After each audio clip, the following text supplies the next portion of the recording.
que a paz e a graça do nosso Senhor e Salvador Jesus Cristo esteja reinando na sua vida e na vida da sua família.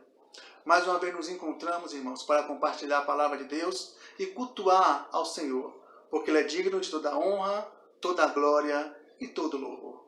E eu queria compartilhar com você, neste dia, um salmo de número 15, um salmo de chamada, que fala assim, Salmo 15: Quem, Senhor, habitará no teu tabernáculo? Quem há de morar no teu santo monte? O que vive com integridade e pratica a justiça, e de coração fala a verdade, o que não difama com sua língua, e não faz mal ao seu próximo, nem lança injúria contra o seu vizinho. O que a seus olhos tem por desprezível um reprobo, mas honra aos que temem ao Senhor. O que jura com dano próprio, mas não se retrata. O que não empresta o seu dinheiro com usura, nem aceita suborno contra o inocente. Quem age deste modo não será jamais abalado. Deus, ele dá uma chamada na gente, uma cobrança. Ele pergunta, quem habitará no seu tabernáculo? Mas no final, ele também deixa uma promessa, que quem faz deste modo, vive com integridade, pratica a justiça, fala a verdade, não difama, não lança injúria, não jura, mas com dano próprio, este, de modo nenhum, será abalado. Que nós também possamos habitar no tabernáculo do Senhor, porque lá nós jamais seremos abalados. Vamos estar orando? Santo Deus, amado Pai, recebe esse culto, Senhor, que nós, teus servos, lhe damos. Fala aos nossos corações, através da tua palavra, através dos louvores. Recebe o nosso louvor, a nossa adoração, Senhor. Ouve a nossa oração neste dia, Senhor. E que aquele que assiste esse culto, Senhor, que saia cheio da tua palavra, da tua vontade e do teu Espírito. Isso para a tua honra e tua glória. Em nome de Jesus. Amém? Vamos louvar o Senhor? Louvemos ao Senhor.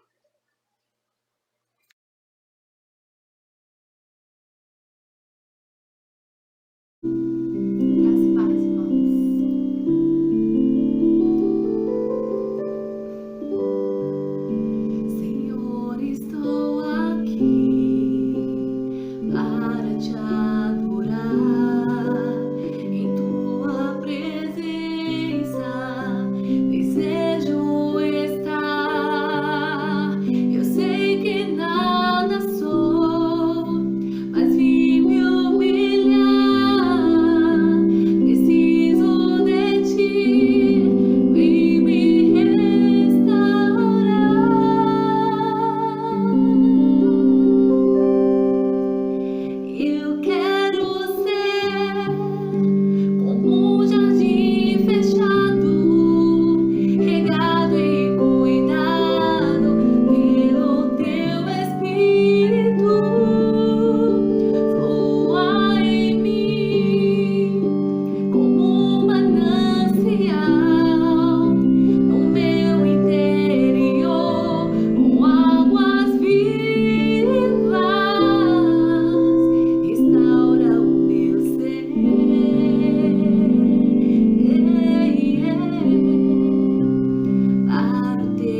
Irmãos, boa noite, graça e paz da parte de nosso Senhor Jesus Cristo seja com todos vocês.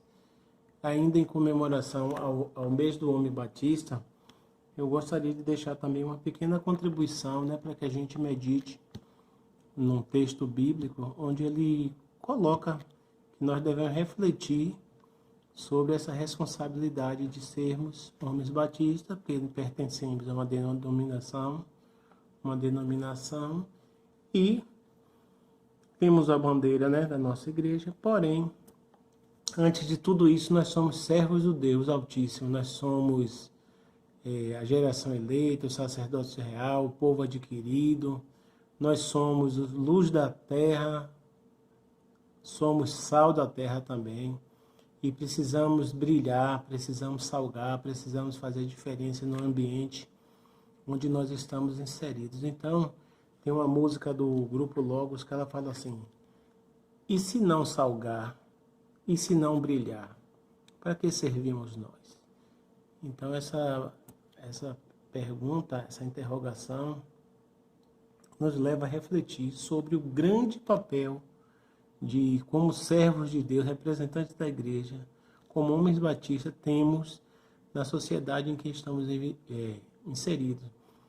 Seja na faculdade, seja na vizinhança, no condomínio, no local de trabalho.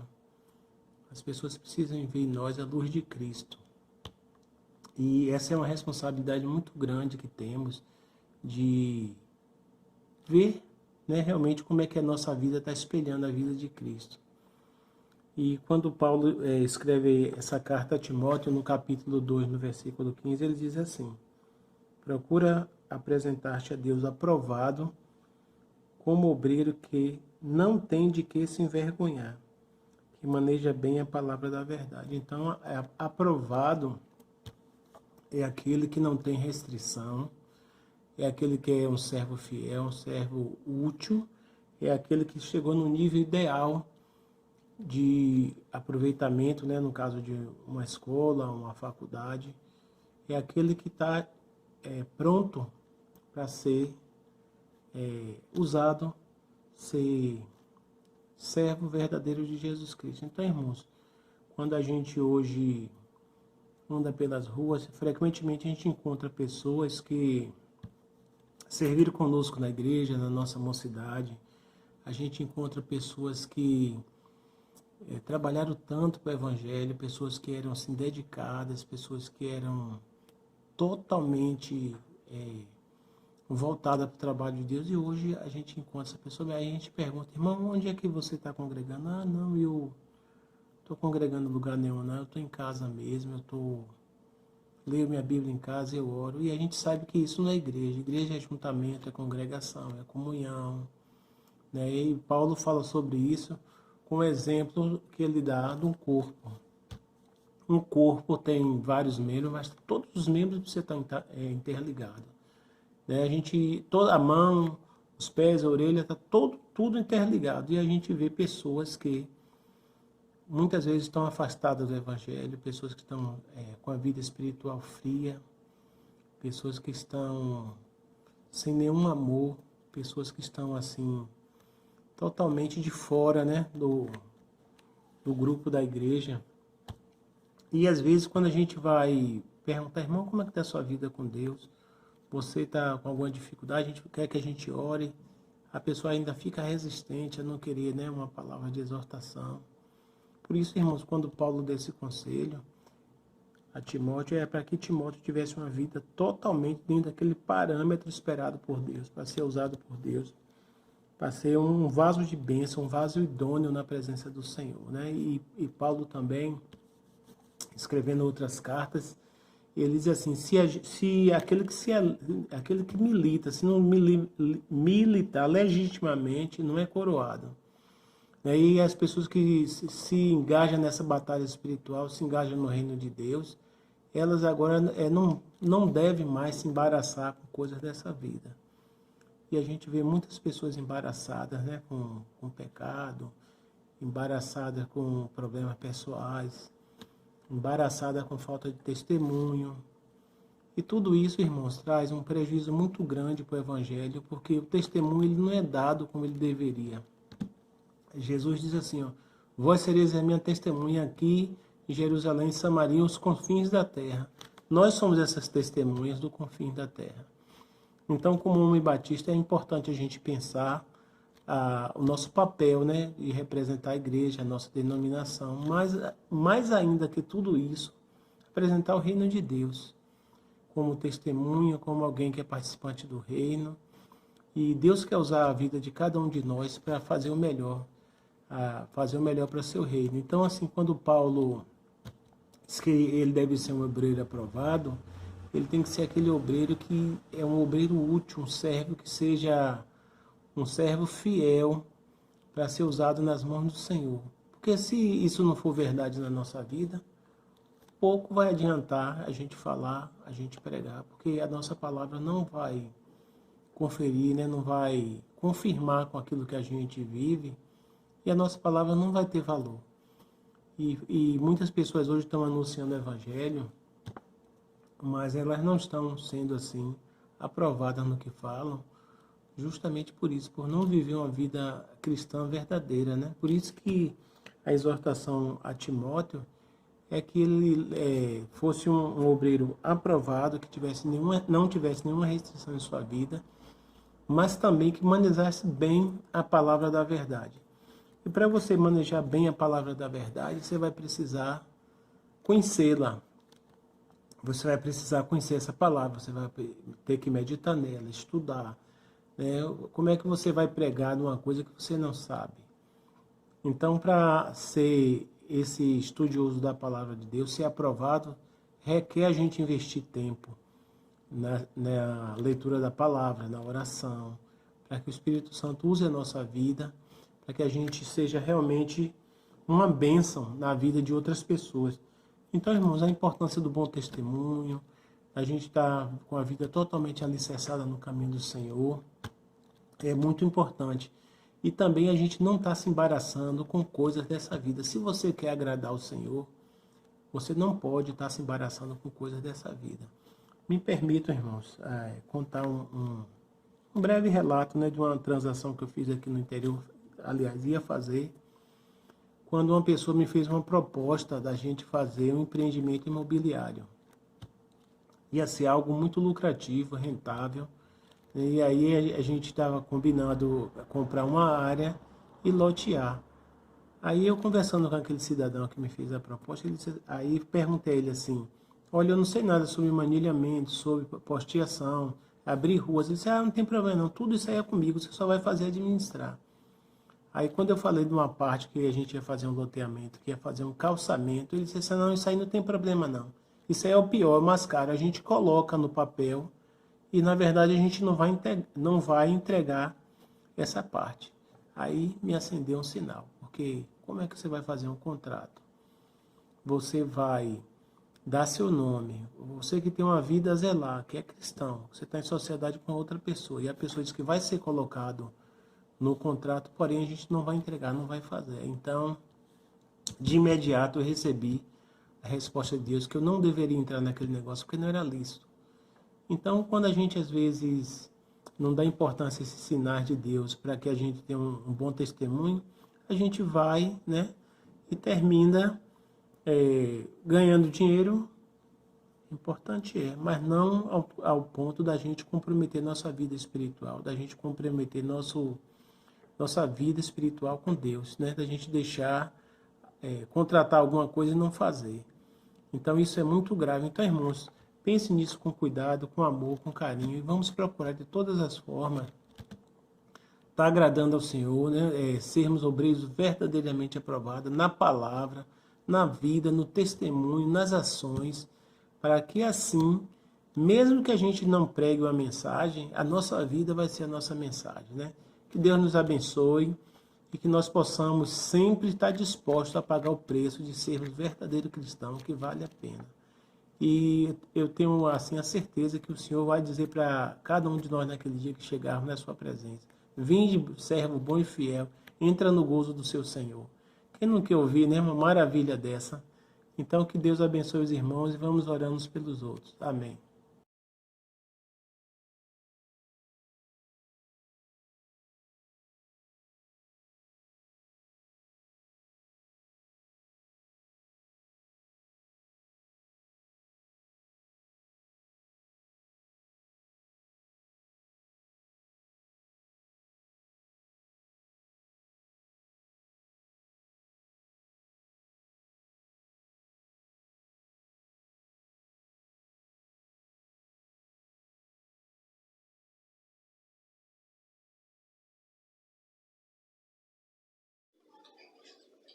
Que a paz e a graça do nosso Senhor e Salvador Jesus Cristo esteja reinando na sua vida e na vida da sua família.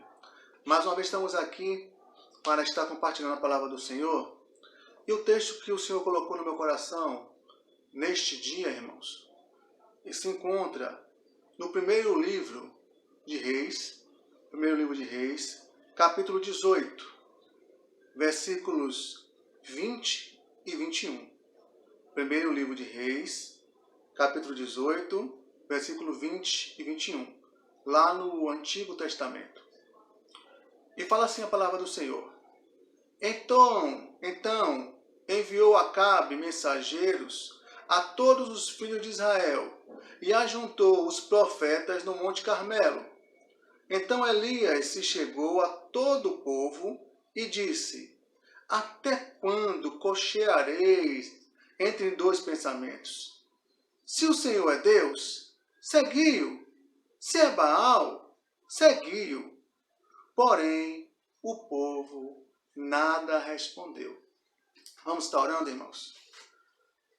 Santo Deus, amado Pai, mais uma vez estamos diante da Tua palavra, Senhor, e pedimos a Ti, que é grandioso, que é bondoso, que é misericordioso, que guie, Senhor, nossos pensamentos, de tal forma que alcancemos entendimento, Senhor, do que Tu queres falar conosco nesses dias tão tribulosos, Senhor. Nesse tempo da humanidade que tantas coisas têm se deteriorado, Senhor, espiritualmente. Fala nossos corações, em nome de Jesus. Amém e glórias a Deus.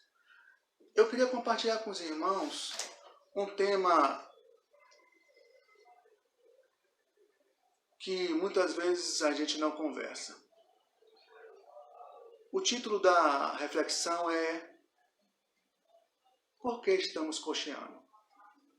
Por que a humanidade está cocheando? O texto fala: Até quando cocheareis entre dois pensamentos? Irmãos, o profeta Elias é considerado um dos maiores, se não o maior profeta, certo? Ele é o maior de todos os profetas no Antigo Testamento. No Novo Testamento, ele é citado por Jesus. As profecias falam lá em Malaquias 4, 5, eis que eu vos enviarei o profeta Elias, antes que venha o grande e terrível dia do Senhor. Elias seria o predecessor dos últimos dias. Jesus fala que João Batista era o Elias que devia de vir, porque João Batista vinha no mesmo espírito, na mesma unção espiritual que o profeta Elias.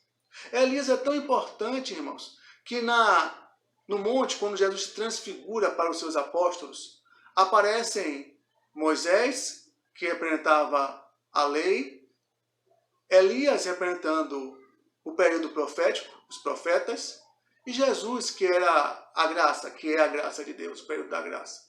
Então Elias é um profeta importante.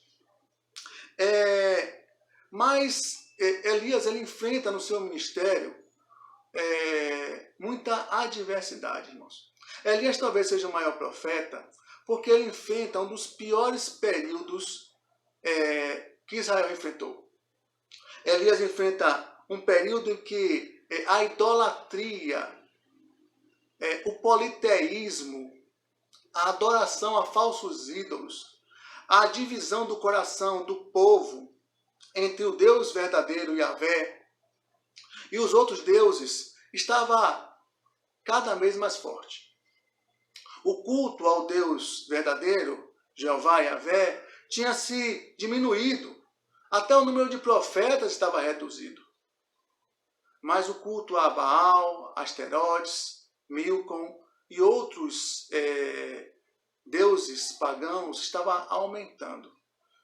Nisso não só pelo povo ter se perdido, mas porque a própria liderança espiritual, a própria liderança governamental tinha se contaminado com esses cultos. Elias, para exercer o seu ministério, ele enfrenta, irmãos, 3 inimigos ferozes. O primeiro inimigo feroz, irmãos, era a infidelidade espiritual de Acabe. A infidelidade espiritual daquele que estava na liderança. Não só Acabe, mas também dos governadores, dos líderes, dos sacerdotes. Infidelidade espiritual. Acabe é o símbolo do homem que é dominado pela sua mulher e que é dominado pela idolatria pagã. Acabe foi um dos piores reis de Israel. E ele estava contra Elias e contra o culto do Deus real. O segundo inimigo feroz de Elias era Jezabel. Jezabel ela representa a malignidade exercendo o seu poder no meio do povo de Deus. Jezabel é tão poderosa que até em Apocalipse o seu nome é citado como uma mulher que domina os homens e mata os profetas de Deus. Então, Elias enfrentava Acabe, o governo, enfrentava as hostes do maligno, que é representada por Jezabel, que era sacerdotisa de Baal, que controlava os profetas de Baal e que mandava matar os profetas de Deus. Mas eu acho que o inimigo mais feroz de Elias, o que ele mais precisava vencer, não seria os líderes, não seria as hostes do maligno, mas seria, irmãos, o coração do povo. Porque é com o coração do povo que Deus estava preocupado. Porque os líderes, os governantes, eles passam, irmãos. Nosso país está passando por uma tribulação, já passou por outras tribulações por causa de governantes, mas os governos passam. Os governantes morrem e somem. As hostes malignas, as pessoas que trabalham para o mal, como Jezabel, também são derrotadas. Vem outros, porque o diabo é contínuo, sempre arranja pessoas para serem usadas por ele. Mas esses dois pontos, irmãos, Deus não se preocupa porque são adversários. Mas o povo não. O povo de Deus é o povo dele. E o povo de Deus, ele é amado pelo Deus. E Deus não quer destruir o seu povo, mas ele quer que o povo venha a se consertar. Ele quer que o povo venha a entender que anda por caminhos malignos e voltar a verdadeiro caminho espiritual, que é o caminho do Deus verdadeiro, Deus Yahvé, Jeová. O Deus que é Pai do nosso Senhor Jesus Cristo. O desafio dos profetas de Baal, irmãos, não provava nada, não queria provar para os profetas de Baal. Elias não queria provar nada para Acabe. Elias não queria provar nada para Jezabel. Mas ele precisava provar ao povo que o Deus verdadeiro era Jeová, era Yahvé, e precisava ser adorado. Ele precisava provar ao povo para o povo voltar à verdadeira adoração. A só aquele que salva, só aquele que é Deus. E eu queria falar sobre isso, irmãos. Como fazer para que o povo voltasse à verdadeira adoração? O texto, irmãos, ele se encontra quando Elias, ele encontra com Acabe, rei de Israel, e pede para Acabe juntar todo o povo no monte Carmelo, e também juntar os profetas de Baal. E ali ele lança um desafio. Mas eu não queria me ater ao desafio, nem o que acontece no desafio de Elias contra os profetas de Baal e do poste ídolo. Mas eu queria me ater com o desafio, com o desabafo de Elias, que se encontra no versículo 21. Elias fala assim: até quando cocheareis entre dois pensamentos? Se é Deus, seguiu. Se é Baal, segue-o. E porém o povo nada respondia. Irmãos, 3 coisas Elias queria combater no coração do povo de Israel.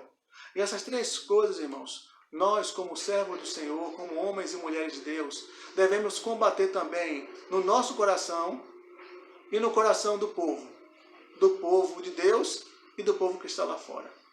3 coisas, irmãos. A primeira coisa, irmãos, eu vou me ater no versículo 21. A primeira coisa é quando Elias fala assim: até quando cocheareis entre dois pensamentos? Até quando cocheareis entre dois pensamentos?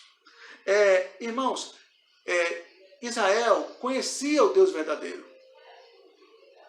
Israel era o oráculo de Deus, o oráculo do Senhor. Ele tinha as leis do Senhor, os mandamentos do Senhor à sua disposição.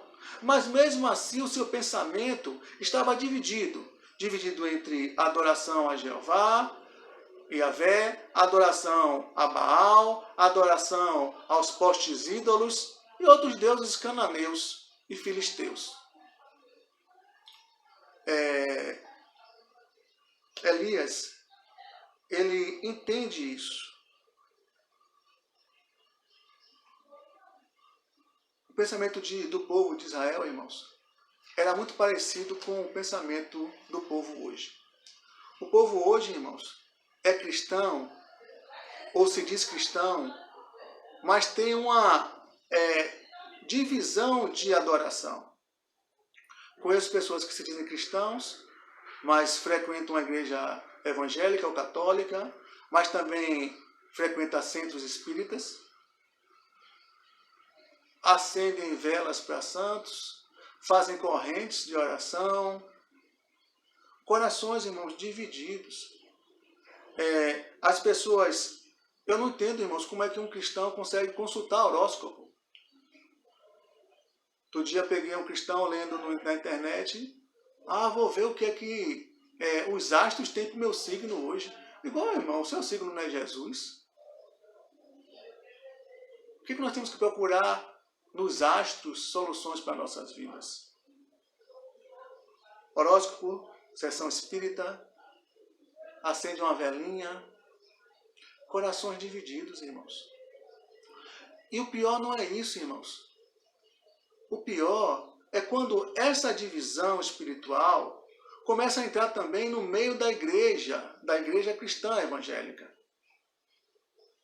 O motivo dessa mensagem, irmãos, é porque eu tenho me espantado com essa divisão dentro da igreja. Irmãos, nós temos visto Halloween gospel. Já viu Halloween gospel, irmãos?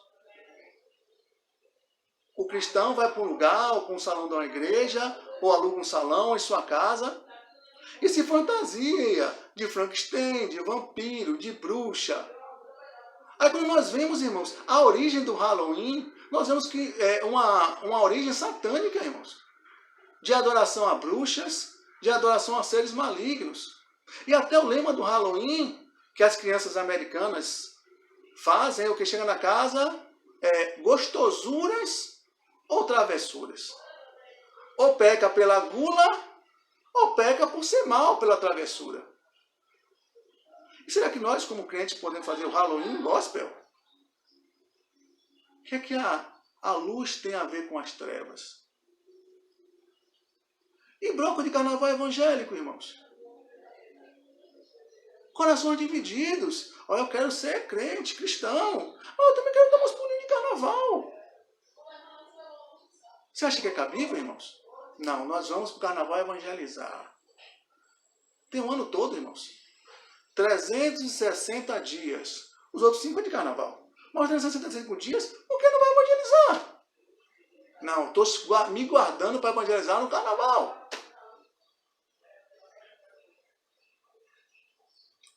E aí chega o ponto do nosso período, irmãos. Nós estamos em períodos de festas juninas ou joaninas. Juninas porque no mês de junho e joaninas porque se comemora os santos. E eu vejo, irmãos, pessoas que às vezes não comemoram em tese o São João, mas compram as bombinhas para os seus filhos, compram as bombinhas para os seus netos,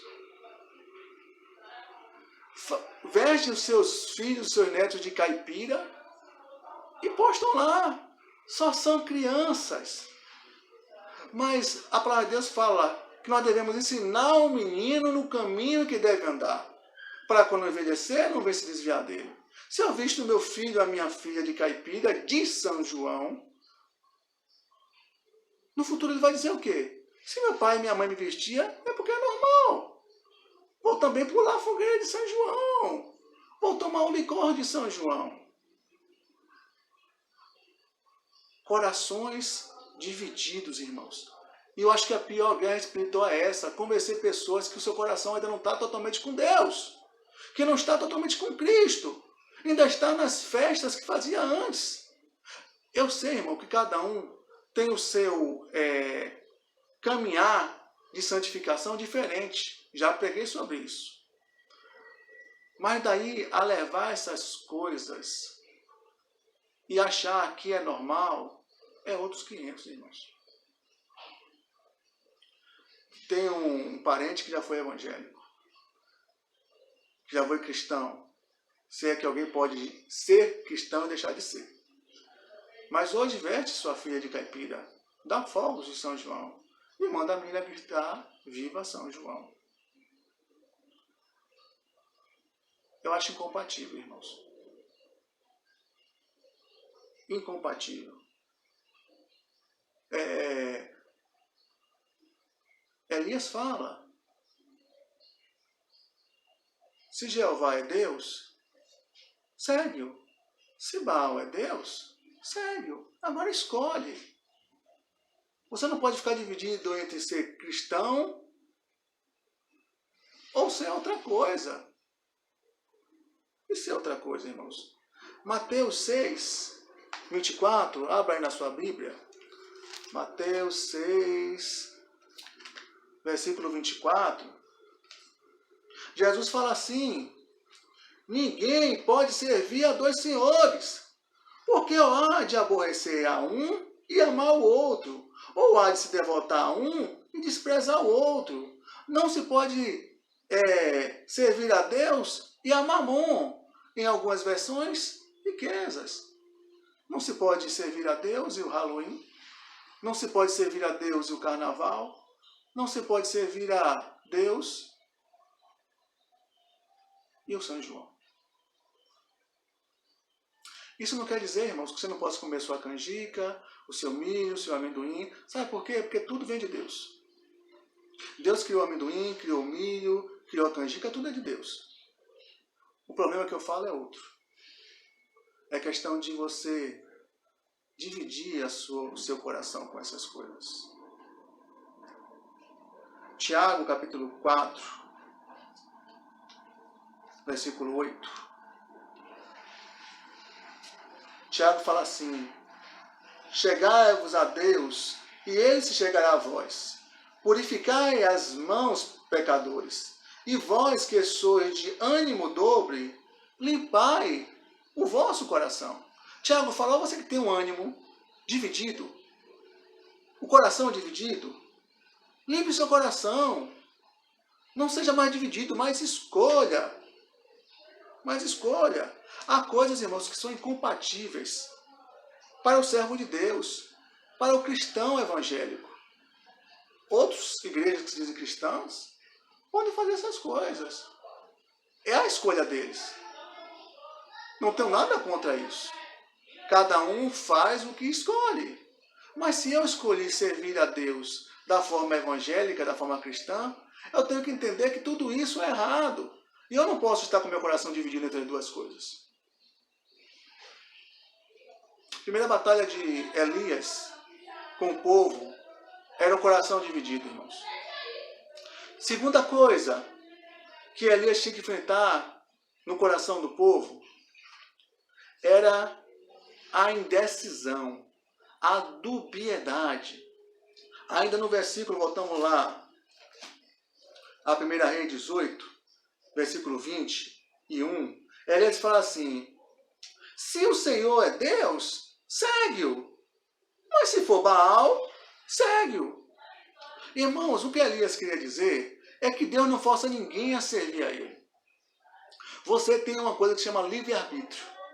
Eu quero ser espírita, eu sigo a doutrina espírita. Eu quero ser católico, eu sigo a doutrina católica. Eu quero servir a uma religião afro, é liberdade sua. Deus não força ninguém a servir uma coisa ou outra. Cada um sabe onde é que vai. Agora, se você escolhe servir a religião afro, sirva ela. Se você quer ser espírita, seja um espírita fervoroso. Se você quer ser um católico, seja um católico fervoroso. Mas se você quer ser um cristão, seja só cristão, irmãos. Não seja um crente que tem um pé na igreja e um pé no mundanismo e outras coisas. Elias, ele é direto. Se Yahvé é Deus, siga Yahvé. Mas se for Baal, não tem problema, segue Baal. O povo de Israel, irmão, tinha várias linhas de pensamento. Só que ele queria fazer o quê? Acender uma vela para todo mundo. Conheci uma pessoa que ela frequentava uma igreja evangélica, mas também frequentava uma igreja católica, ia na sexta-feira a um centro espírita, e em casa ela queimava um negocinho que era da religião afro. E um dia eu tive a oportunidade de perguntar, a ela, por que você faz isso? Olhe, ela me respondeu, o que eu quero é me garantir. De todos os lados eu estou garantido. Mas na realidade, o que aconteceu com essa pessoa era que todos os lados ela estava perdida. Sabe por quê, irmão? Porque não é fiel a ninguém. É igual a um homem ou uma mulher que tem vários relacionamentos amorosos. Acaba que fica com nenhum. Porque as pessoas querem fidelidade. Elias informa que o Deus Yahvé exige fidelidade, irmãos. Nosso Deus quer pessoas fiéis a Ele. Que não se venda por uma fantasia de São João, por ver seu filho alegre soltando fogos, por poder beber um licor ou outra bebida qualquer. Fiel. Êxodo 20, versículo 3.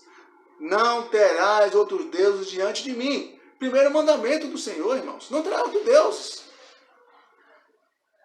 Lá em Isaías 42, profeta Isaías, versículo 42, capítulo 42, versículo 8, Deus fala assim através de Isaías: eu sou o Senhor, este é o meu nome. A minha glória, pois, não darei a outrem, nem minha honra à imagem de escultura. Isso é que fala a palavra de Deus. A Bíblia do Senhor. Se sua Bíblia é católica, pode abrir que está lá também. Precisamos entender, irmãos, que nosso Deus é um Deus zeloso. E nós precisamos fazer uma decisão em nossa vida. O povo de Israel aqui estava dividido. Precisava que Elias mostrasse a ele que Deus era Deus e que não queria divisão com Baal, nem com outro Deus nenhum. Nem com outro tipo de idolatria. Deus coloca o povo em xeque-mate, irmãos. Decida agora. Mude a sua postura. Deus espera do seu povo uma decisão. Foi assim que Josué, quando já estava para entrar na terra prometida, ele chega para o povo de Israel e fala isso também. Josué 24:15. Josué fala assim: porém, se vos parece mal servir ao Senhor, escolhei hoje a quem sirvais, se aos deuses a quem sirvais vossos pais, que estavam além dos Eufrates, ou aos deuses amorreus, em cuja terra habita. Eu e minha casa serviremos ao Senhor. Josué lhe diz: olha, eu e minha casa tomamos uma decisão. Tome a sua decisão também. Deixe de ficar em cima do muro. Deixe de ficar dividido. Porque o coração dividido é um corpo inteiro condenado, irmãos. Deus não levará para a glória meio cristão, meio crente, meio fiel. Mas o inferno vai levar. Aquele que está dividido está mais para o inferno do que para o céu. Última coisa, irmãos. A última coisa que Elias precisava dizer para o povo e que eu preciso dizer para você hoje. Primeira coisa, precisamos deixar de ter coração dividido. Precisamos de deixar de ficar na indecisão,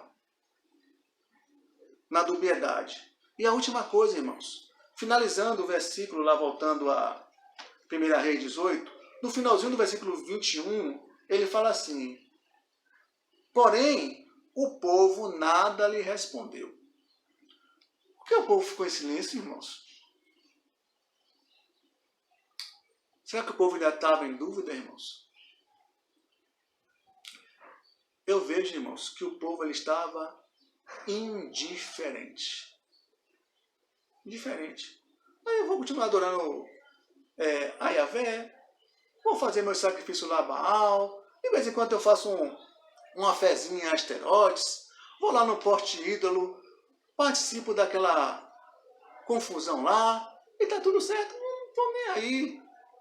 Tô nem aí para as coisas. Tô nem aí. O silêncio, irmãos, não precisa de resposta. Tem um ditado que fala assim, quem cala consente. O povo de Israel está dizendo assim, eu não quero nada. Não estou aí para nada espiritualmente. O coração do povo de Israel estava indiferente à cobrança que Deus fazia dele, irmãos. Frios para a palavra de Deus. Irmão, desabafo pessoal. Período de isolamento social, período da igreja física está fechada, tempo de cultos virtuais, tempo do pastor ligar para um irmão e conversar como é que está a sua vida espiritual, sua devocional, está assistindo aos cultos online. E eu tenho me entristecido, irmãos, quando eu vejo que alguns irmãos não têm cultivado sua vida devocional diária. Irmãos, eu tenho visto cada pérola de se assustar. Irmão, você viu o culto domingo passado? Não, não vi não. Você viu a recitativo dos homens? Quando foi isso? Ô irmão, quando foi a última vez que você assistiu um culto online da igreja? Silêncio. Silêncio, irmãos. E eu fico triste quando eu vejo que muitos irmãos não têm assistido o nosso culto virtual. E pior do que isso, alguns irmãos não têm deixado de ler a palavra de Deus, de orar, de se santificar. Eu não estou dizendo só da nossa igreja, mas de outras igrejas também. As pessoas parecem que estão tendo mais tempo de ficar em casa e mais tempo para deixar de ler a palavra, de buscar a Deus. Não são todos, irmãos. Deus sabe, e eu sei que existem cristãos que estão perseverando nesse período, orando para acabar a pandemia, mas tem muitos irmãos que estão indiferentes. Estão indiferentes se muitos estão pulando na fogueira. Estão indiferentes se eu posso soltar a bomba de São João ou não soltar, se eu posso me vestir de caipira, se eu posso fazer o Halloween Gospel. Indiferentes a tudo. Parece que tem necessidade de ter um templo físico funcionando para continuarem cristãos. Não tem cultivado, irmãos, a sua devocional. Estão ficando frios espiritualmente. Elias estava enfrentando isso. Uma diferença, um esfriamento do povo de Israel. Tanto é que ele fala no versículo depois aqui, versículo 22, ele fala assim, só eu fiquei dos profetas do Senhor. Ele olha para o lado e não vê os profetas, porque alguns profetas estavam escondidos e outros tinham sumido. O povo estava deixando de ser fervoroso nas coisas de Deus. Israel estava frio e indiferente. Último versículo, irmãos. Lá em Apocalipse, último livro da Bíblia, Jesus ele fala com as igrejas. E no versículo capítulo 3 de Apocalipse, versículo 15 e 16, Jesus fala assim, eu conheço as tuas obras, que não és frio nem quente, quem dera fosse frio ou quente. Assim, porque é morno, e nem é quente nem é frio, estou a ponto de vomitar-te da minha boca. Deus estava a ponto de vomitar Israel da boca. Ele manda Elias, porque o povo estava diferente, o povo estava indeciso, o povo estava com o coração dividido. E hoje temos visto a mesma coisa, irmãos. O povo com o coração afastado do Senhor. Vivemos tempos como o tempo do profeta Elias. Pessoas com o coração dividido, pessoas indecisas espiritualmente, pessoas indiferentes a Deus e a sua palavra, irmãos. O que é que está acontecendo com o povo atual? não vou mentir, irmãos. Quando começou esse isolamento social, essa pandemia, eu pensei que surgiria uma época de avivamento nas igrejas. Não só as igrejas batistas, mas todas as denominações tradicionais, renovadas, pentecostais, neopentecostais, todas unidas orando para Deus curar o povo, acabar com essa pandemia. As igrejas unidas para cultuar a Deus. Mas eu ainda não vi isso. Ainda não vi essa união. Possa ser que eu não esteja enxergando direito. Alguns podem dizer, não, pastor, o senhor está errado, eu estou vendo um avivamento espiritual tão grande. Será, irmãos? Eu não vejo reportagem na televisão ou na internet de convocação de um grande clamor, de um grande avivamento da igreja.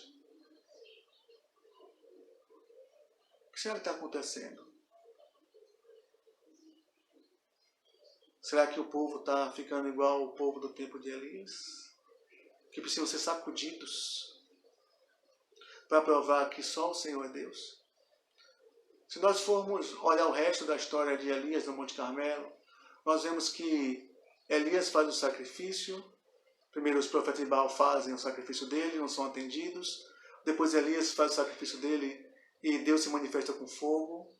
E só quando Deus se manifesta com o fogo e consome a oferta do holocausto, é que o povo entende que o Senhor é Deus. Será que nós estamos precisando de sinais?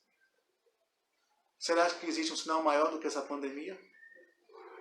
Será que existe sinal maior do que essa nuvem de gafanhoto que tem anunciado lá na Argentina, lá no Uruguai, vindo para o Brasil? Será que existe mais sinais do que as guerras que têm ocorrido no mundo? Que sinal mais você quer? A minha mensagem de hoje é para que nós acordemos. Paulo fala, acorda tu que dormes e resplandece. Precisamos despertar, porque os tempos são maus. E não há mais tempo do cristão estar com seu coração dividido. Não há mais tempo do coração dividido no meio do povo de Deus. Não há mais tempo, irmãos. Não há mais tempo o coração dividido. Não há mais tempo, irmãos, para a indecisão espiritual. Não há mais tempo para a indiferença. Terminamos o mês. Que no próximo mês vamos tentar falar sobre agradecimento e avivamento. Que nós venhamos nesse novo semestre que se inicia, nós consigamos nos avivar e glorificar o nome de Deus através das nossas vidas, para a honra e glória do Senhor. Vamos orar. Santo Deus, amado Pai, agradecemos a Ti, Senhor, pela Tua palavra. Muitas vezes, Senhor, não entendemos por que Tu fala palavras às vezes tão duras para o Teu povo, porque Tu nos cobras, Senhor, tão excessivamente, Senhor. Mas uma coisa eu tenho certeza, que se Tu nos cobra, é para o nosso bem, Senhor. Porque Elias, depois de cobrar o povo e mostrar ao povo que Tu era Deus, o povo se avivou, o povo saiu, Senhor, e adorou a Ti, Senhor, como único Deus. Que nós também, Senhor, nesse nosso período, nós consigamos experimentar um avivamento do Senhor. Que nós, Senhor, larguemos a indiferença, larguemos a dubiedade e tomemos uma decisão real contigo, Senhor, de sermos crentes fervorosos e praticantes da Tua obra e da Tua vontade, em nome de Jesus. Que o Senhor nos dê uma boa semana e que avive o Seu Espírito em nós cada vez mais, em nome de Jesus. Boa semana, que o Senhor lhe abençoe.